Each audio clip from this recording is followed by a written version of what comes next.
Estamos retornando com o nosso Direto de Brasília, hoje entrevistando o deputado Luiz Carlos Zaintes e dois assuntos ainda relativos à sua área quase que específica, que é a área agrícola. O Brasil está perdendo, os produtores brasileiros, cerca de 500 milhões só em razão do tabelamento do frete rodoviário. E está aí com um verdadeiro colapso anunciado com o fechamento das fábricas de ureia pela Petrobras. Vamos começar pela greve dos caminhoneiros. Como é que resolve? Não dá para tabelar preço? Ou dá? Primeiro, parabenizar os caminhoneiros, porque a greve, eles viram, mostraram ao Brasil que tem que respeitar. Afinal, eles fizeram uma greve no tempo da Dilma. E essa mesma emenda eu apresentei com relação ao PIS e COFINS. Lá não baixava 46 centavos, era perto de 30 centavos, que era o que reduziria o diesel naquele momento. E agora eles conseguiram esses 46 centavos, que ele incide não apenas no caminhoneiro, incide também no ônibus urbano, o ônibus interurbano, quem faz um interurbano aí, para o próprio agricultor. Sim, o trator, o diesel que ele utiliza. Então isso é importante porque deu essa baixa para todo mundo. Agora, o problema do tabelamento hoje está sendo um problema, porque lá no Rio Grande do Sul e qualquer estado da federação, ele vai levar soja para o porto e vai trazer fertilizante do porto para levar. Está dando escassez de... Agora o pessoal estava plantando trigo e já não tinha, né, porque o preço é muito alto, porque essa questão tem que ter um limite.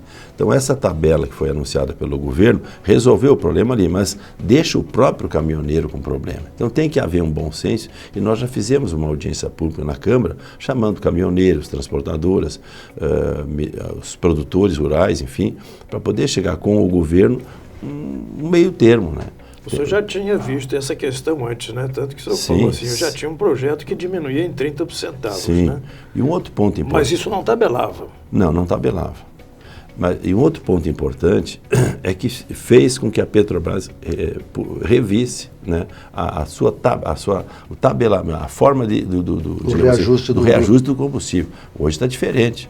Não pode, eu até entendo a posição da Petrobras como empresa, mas o consumidor brasileiro não pode, a dona de casa com relação ao gás, por exemplo, ou a gasolina, ou o etanol, ou o próprio diesel, não aguenta essa forma, porque o nosso reajuste não tem como reajuste diário.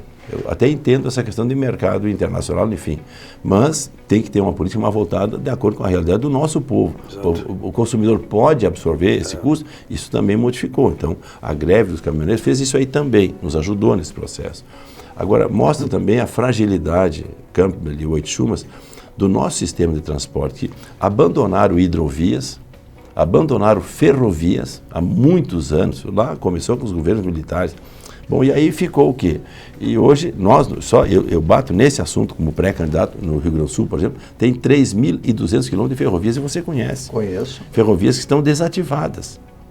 De que cortava todo o Rio Grande do Sul. 1.300 quilômetros estão desativadas. A concessionária, que era a antiga ALL, depois ficou Rumo, abandonou, em vários estados, abandonou inúmeros trechos que eram utilizados. E não modernizaram esses traçados, entendeu? Então, nesse instante, nós temos que trabalhar esse assunto também, na questão de priorizar hidrovias, que é o meio de transporte mais barato do mundo inteiro. Segundo é o trem, e depois o caminhão. Já se fala isso no Brasil há muito tempo, essa necessidade da gente fazer uma malha ferroviária, né? Por que isso não vai para frente?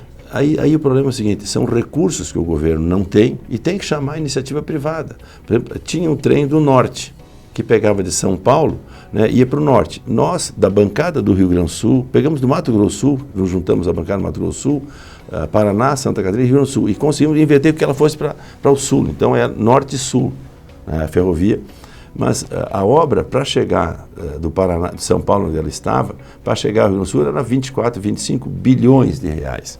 O governo não tem dinheiro, mas tinha que chamar a iniciativa privada. Então tem que entrar nesse processo. Esse e outros tantos ramais ferroviários precisam intensificar o processo hidroviário e o processo ferroviário, que o Brasil precisa. Portos também. Nós já fizemos a lei dos portos, já modernizou, enfim, mas precisamos a iniciativa privada participando desse processo. Então aqui no Brasil, Campbell, o que precisa mesmo é, nessa altura, se o governo federal ou os governos estaduais têm pouco recurso, tem que chamar a iniciativa privada para poder fazer a utilização dos... No Rio Grande do Sul nós temos 1.200 quilômetros de hidrovias. Sim. E nós não utilizamos. pouco mais da metade é utilizada. Bom, no meu projeto está utilizar isso aqui.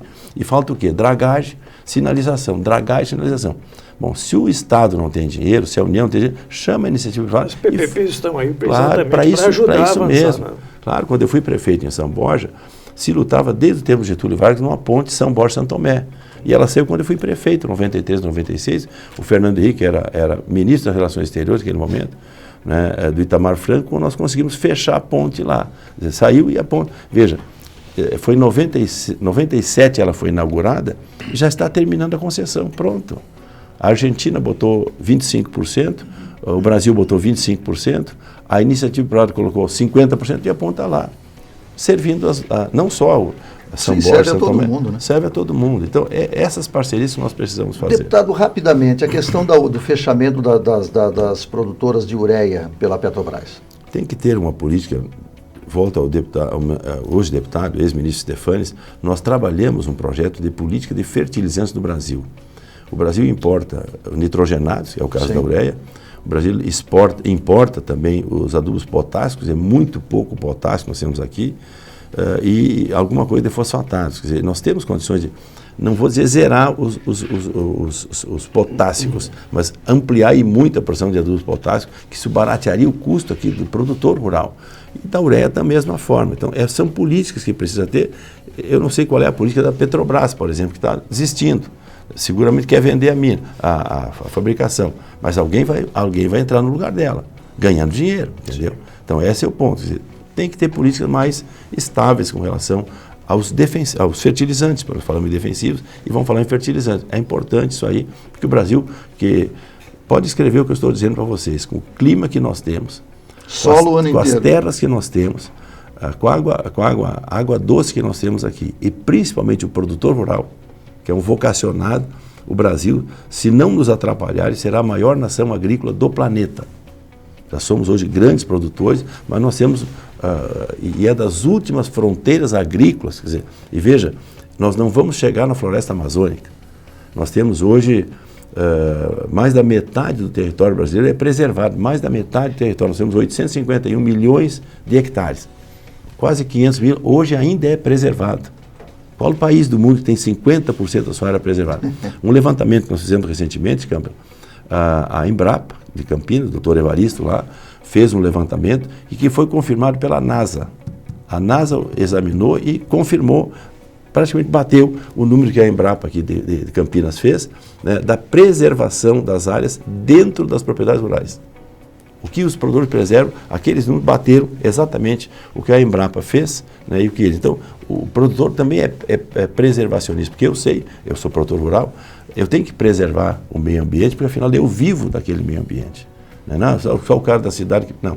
Então, o produtor rural do Brasil é preservacionista e tem muitas áreas para abrir ainda, né, sem afetar a floresta amazônica, que vem Greenpeace, que vem WWF, que esse povo tudo lá de fora, dizer o que nós temos que fazer aqui, mas a lei deles não é nem parecida com a nossa. Nós voltamos a uma lei ambiental recentemente, né, e nenhum país do mundo tem uma lei tão restritiva como a nossa lei aqui no Brasil. Tá certo.